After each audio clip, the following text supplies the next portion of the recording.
Hello and welcome to Gospel Grounded. My name is Webster and I have the blessing, the honor, and the absolute privilege of being your host for as long as God chooses to bless this ministry. We exist to help believers grow from spiritual milk to spiritual meat. Now, we are currently doing that. I'm sorry, you can probably hear my dog in the background.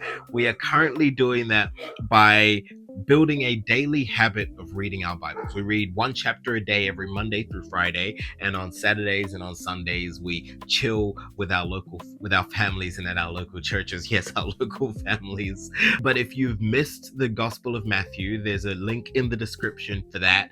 We are currently in the Gospel of Mark. Things are ramping up. The first half of the Gospel of Mark was all about the authority of Jesus. Now we're entering into the part of the Gospel of Mark which is yes about the authority of Jesus, but also goes into the testing and the trials that he needed to endure for our sakes. Let's jump into this. We are at chapter 11, verse 1, the triumphal entry.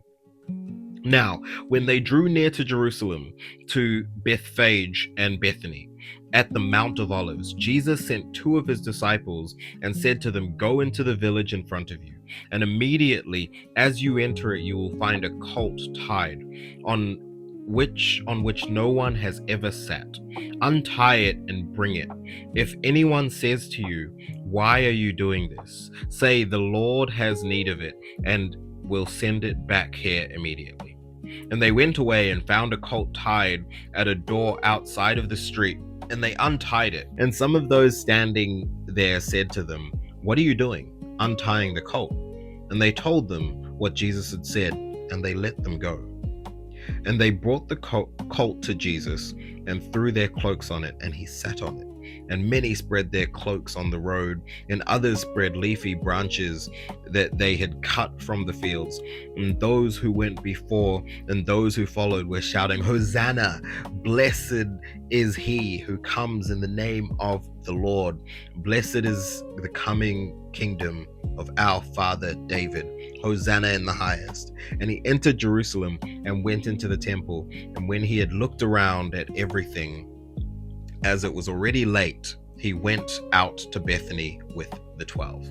I absolutely love this because it's such a triumphant entry into Jerusalem. This is actually a fulfilling of prophecy. There was a prophecy that this would take place, and I love this prophecy because it's one that Jesus could never have manufactured. I've got a video about this which breaks down the prophecy that this fulfills, so I won't go into it here, but I will just say that Jesus could absolutely not have manufactured this. This is big. It's this the people involved in this situation, in this scene, they would have seen this as a messianic sign, as a sign of their Messiah. They would have been like, "Oh, this was a big prophecy," where they looked at this and they were like, "Man, this is huge. This is what the Messiah is supposed to do. Is this man the Messiah?" Let's keep going. Jesus curses the fig tree.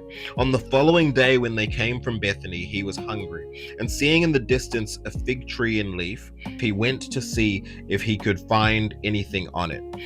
When he came to it, he found nothing but leaves, for it was not the season for figs. And he said to it, "May no one ever eat fruit from you again." And his disciples heard it. Now, I want to read, so I'm reading out of my ESV study Bible, and what I love about study Bibles is they have little commentaries in them, and I want to read a commentary about this passage that we've just read, just because it sort of really illuminates what it is that we're reading. What the commentary says is, "The untimely cursing of the fig tree, which cannot bear fruit out of season, makes sense only if it is seen as representing the fruitless temple, which should bear fruit at any time. What befalls the fig tree will befall the fruitless temple." In AD 70, the temple fell. But anyway, the disciples of Christ are called to bear the fruit of godliness. For example, worship and prayer and doing good deeds and being kind and compassionate and patient in all areas of their life, and as well as to give holistic testimony to others. And so what this story is, it can feel like a bit of a random story, but what it is actually Jesus showing what happens to those who are fruitless. They will be cursed in the same way as the fig tree. So while it seems like a random story, it's actually very, very weighty, and it's something that should cause us to check ourselves and be like, are we living fruitful lives? Are we the fruitless temple? Are we the temple that falls in 70 AD that was prophesied that by Jesus that it would fall? Or are we living lives that bear fruit, that bear testimony, that glorify our God? Let's keep going. Jesus cleanses the temple. I love this story. And they came to Jerusalem, and he entered the temple, and he began to drive out those who sold and those who bought in the temple, and he overturned the tables of the money changers and the seats of those who sold pigeons. And he would not allow anyone to carry anything through the temple. And he was teaching them and saying to them, is it not written, my house shall be called a house of prayer for all the nations?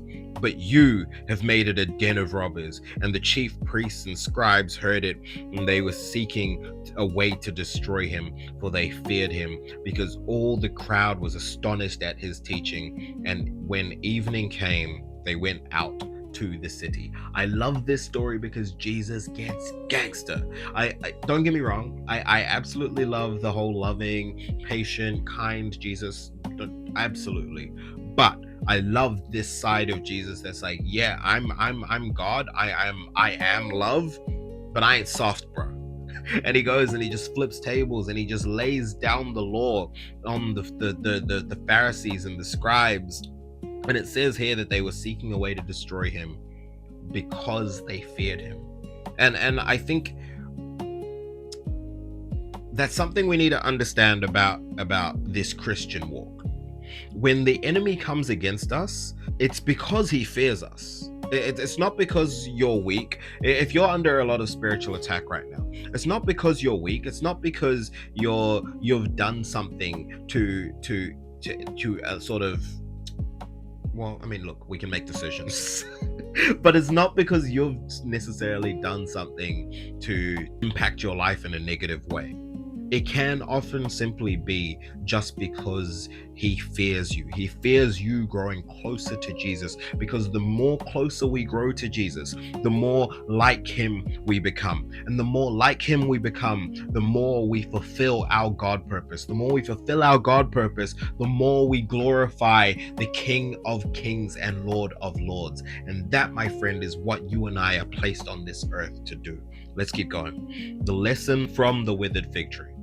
As they passed by in the morning, they saw the fig tree withered away withered away to its roots. And Peter remembered and said to him, Rabbi, look, the fig tree that you cursed has withered. And Jesus answered them, have faith in God. Truly I say to you, whoever says to this mountain, be taken up and thrown into the sea, and does not doubt in his heart, but believes what he says will come to pass, it will be done for him. Therefore I tell you, whatever you ask in prayer, believe that you have received it, and it will be yours. And whenever you stand praying, forgive if you have anything against anyone, so that your Father also who is in heaven may forgive you your trespasses.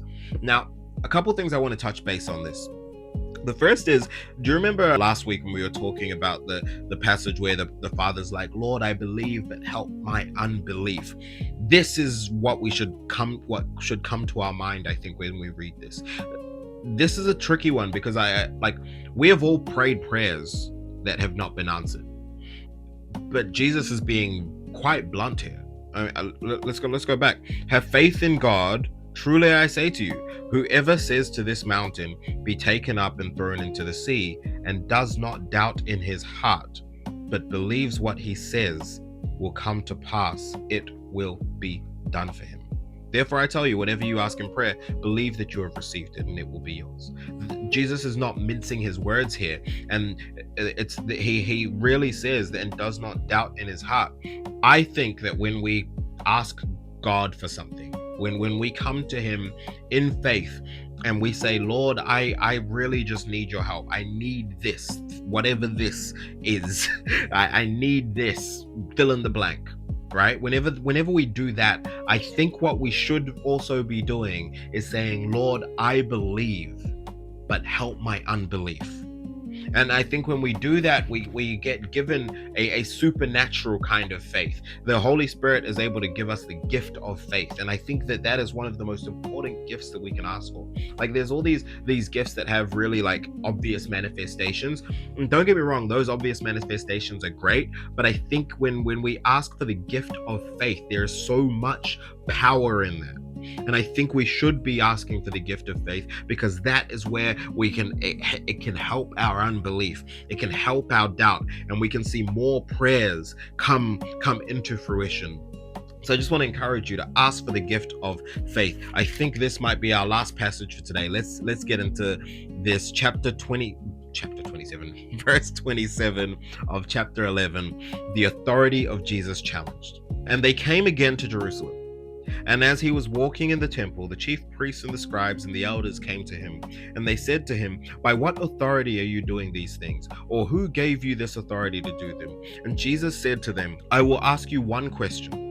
Answer me, and I will tell you by what authority I do these things. Was the baptism of John from heaven or from man? Answer me." And they discussed it with one another, saying, "If we say from heaven, he will say, then why did you not believe him? Fair. But shall we say from man?"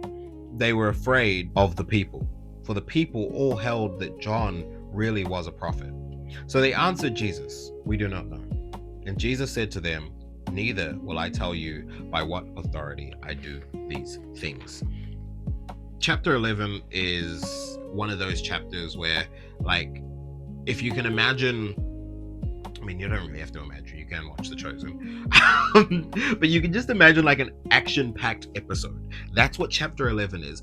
Jesus has entered Jerusalem. And my church did an Easter production all about Jesus really intentionally walking into this. And I think chapter 11 of the Gospel of Mark shows that. Jesus is intentionally walking into this situation, which being the omnipotent and omniscient God who knows all, knows what he's about to walk into. He knows that the Pharisees and the scribes are seeking to destroy him. He knew that they would be trying to challenge his authority, and he knows all of this, and he willingly walks into this. And he willingly walks into this because he loves you so much. He loves me so much. And we're going to come to know over these next few chapters just the sacrifice that he made for us. But look, thank you for being here. I want to pray us out, and then I'll see you tomorrow for chapter 12. Heavenly Father, you are the greatest. We exalt you and we just lift you up to your rightful place in our lives, in our hearts, Lord. We just ask that you would have your way in our hearts. We ask that you would help us to see you for who you are. Help us to see you as Lord of Lords, and actually Lord of our lives. Lord, if there's any area of our lives that we're trying to sort of keep and hide away from you, Lord, I pray that you would give us the boldness and the courage to bring that to your feet, Lord, because that is where we find out that you are such a good, compassionate God. We just thank you, Lord, for your grace. We thank you, Lord, for your patience with us. We thank you, Lord, that you are a God who loves us so much. And Lord, if there's anybody new here who doesn't know of your love, I just pray, Lord, that you would have your way in their hearts. You would soften their hearts, Lord. You would begin to water seeds that have been planted already, Lord, and that I pray that seeds have been planted in this video. I pray that my brother and my sister just go away and have the best week. I pray that they return tomorrow to spend some time with you in your word, getting to know you, getting to know that you are such an amazing God, getting to know your character and being encouraged and equipped and built up by it. Lord, would you have your way? We say, here we are, send us. We commit our lives to you in Jesus' mighty name. Amen. I'll see you tomorrow.